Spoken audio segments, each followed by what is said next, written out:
chapitre 53 du verset 1 à 12. Cependant, ce sont nos souffrances qu'il a portées. Nos souffrances.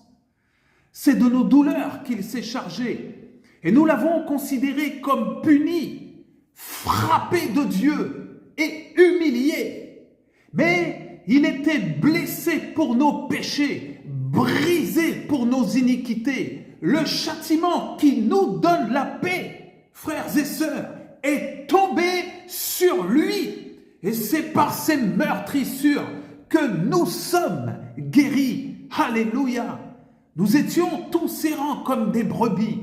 Chacun suivait sa propre voie. Et quelle voie? Et l'Éternel a fait retomber sur lui, sur Jésus, l'iniquité de nous tous.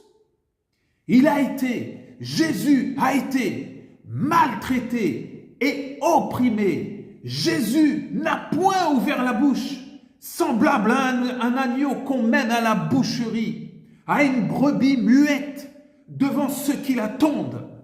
Jésus n'a point ouvert la bouche. Il a été enlevé par l'angoisse et le châtiment. Et parmi ceux de sa génération, qui a cru qu'il était retranché de la terre des vivants et frappé pour les péchés de mon peuple? On a mis son sépulcre parmi les méchants, son tombeau avec le riche, quoiqu'il n'eût point commis de violence et qu'il n'eût point de fraude dans sa bouche. La bouche du Seigneur Jésus est sainte, frères et sœurs. Verset 10, il a plu à l'Éternel de le briser par la souffrance.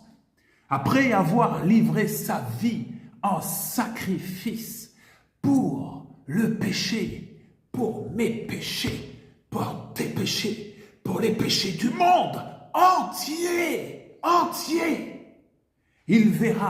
Jésus verra, alléluia, une postérité. Et quelle postérité! Et prolongera ses jours dans l'éternité, frères et sœurs.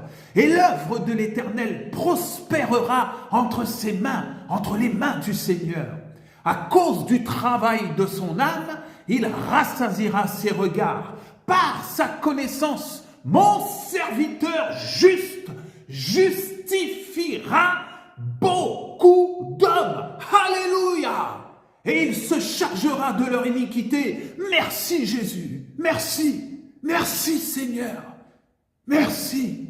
Verset 12. C'est pourquoi je lui donnerai sa part avec les grands